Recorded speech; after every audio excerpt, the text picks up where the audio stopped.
Quim, parlem dels ajuts econòmics al Real Madrid. Sí, hem tractat algun ajut polític, alguns ajuts esportius i ara toquen ajuts econòmics directes, o sigui, caix. Caix pel Madrid directament des de l'Estat. Per exemple? Per exemple, per començar, per comprar els terrenys del Bernabéu, ja van cobrar 1 milionet. Ah, sí? Sí, hi havia una recalificació. Primer van haver unes recalificacions de terrenys que quan havien d'obrir la Castellana i ells van comprar terrenys a bon preu perquè els van Perquè no recalificar. Hi havia una leproseria ja. Al al Bernabéu hi havia una leproseria. Era barat, per això el terreny era barat, estava infectat. I els van expropiar, llavors va expropiar una part, van comprar i al Madrid li van pagar, l'Ajuntament de Madrid va pagar 1 milió de pessetes per part del que era el seu antic Chamartín. Aleshores, poc després, quan ja tenia el Chamartín arreglat, van fer una ampliació i quan havien de fer la il·luminació no arribaven i la Delegació Nacional d'Esports que ja no era del Moscardó, ja era del següent, doncs va col·laborar directament en quasi 1 milió de pessetes dels 50 i pic, o sigui que és una fortuna impressionant. Quines ajudes més? Algunes que es puguin acreditar? Aquesta ho tenim? Aquesta ho tenim el taló que va fer és això mateix. Iguarico, eh? Què diu aquí, què diu, el taló? Que la Delegació Nacional d'Esports subscriu 980.000 pessetes per col·laborar a les obres de la Ciutat Deportiva i la il·luminació de l'estadi Santiago Bernabéu. I això sempre el Madrid ho va negar. Això sempre ho negava, però això és que la informació, igual que el Barça es pot consultar al fons documental, el fons documental del Madrid està com els arxius del Vaticano, estan sota 7 llaves. I van sortir... Sí. Van sortir... Sí, esto es bueno que se sepa. Per la història del centenari, bueno que se sepa. quan el Madrid va fer el centenari, va haver-hi un historiador al qual li van permetre accedir. I l'historiador va treure això. Va treure una sèrie de coses. I clar, des que va passar això ja no han tornat a obrir els arxius mai més. Encara que jo crec que aquesta informació prové més de la banda del Ministeri. El Madrid va rebre ajudes oficials, ho va negar i després van sortir els papers demostrant que sí que havia rebut ajudes oficials. Després, la més important d'això són les ajudes que va rebre directament. Era l'únic club que cobrava de Televisió Espanyola. Ah, sí? Sí. A l'any 63 el Madrid estava en una greu crisi, va estar fins i tot a punt d'eliminar totes les seccions i el Saporta, Raimundo Saporta, va arribar a un acord amb Televisió Espanyola, l'única televisió d'Espanya, la misma que hi ha aquí, la TVT. No és el mateix, avui en dia, no és el mateix. Ahora hay que callarse. No, callaràs tu, tio. Callaràs tu, perquè no és el mateix. No te da vergüenza decir en aquell moment... Mientras paga al español 3 millones de euros al año. Que te calles. ¿Por qué sacas al español? Habla de la verdad del Barça.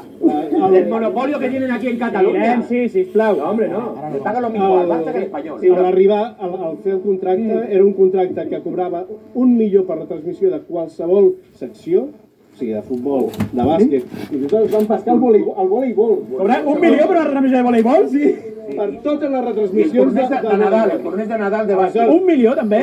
Al cap, com van veure que era Jauja,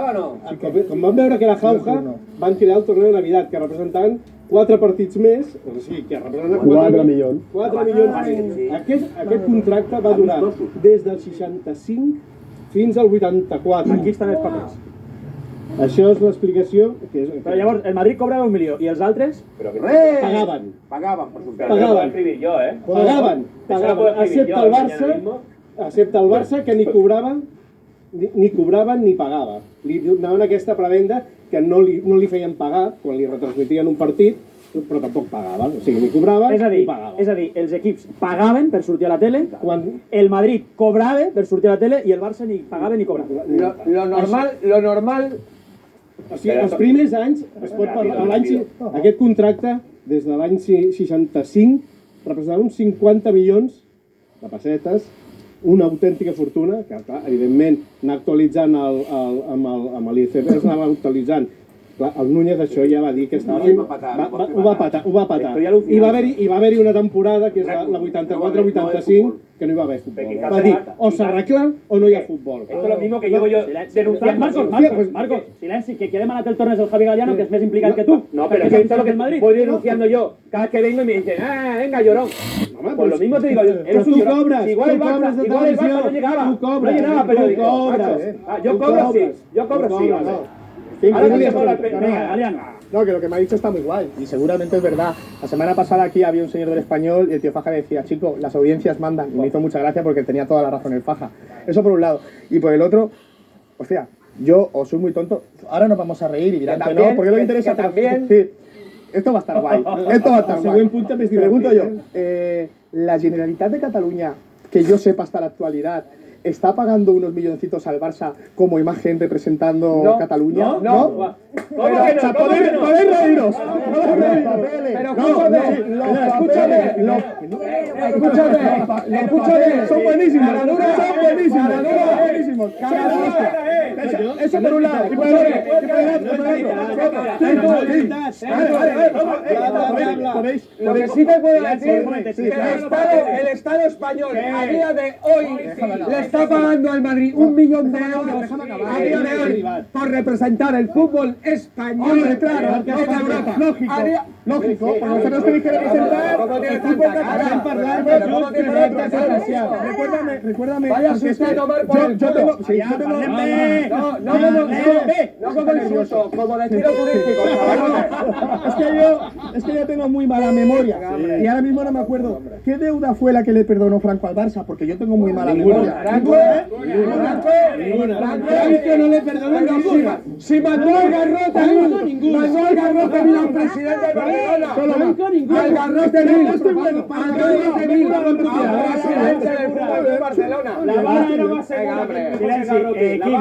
Vale, ja està. Farem una cosa, perquè falta parlar de la requalificació del Bernabéu i tal, però deixem per la propera, perquè clar, és un capítol que mereix atenció especial. Serem amb Iberia. A Iberia també va jugar al Madrid. Iberia també va jugar al Madrid. Quan era línia estatal, no quan era privada. ¿Puedo dar un dato? Dime. ¿Puedo dar un dato? que viajaban normal. Sí, mira, sin estar a favor de este señor, que lo estoy Habéis y quedado en mucho, evidencia. porque está muy documentado, Sí, claro. te voy a dar un pequeño dato. Sí. Madridistas que yo conozco, Sí. a este señor no lo quieren ni ver, le llaman la peste. ¿Sabes por qué?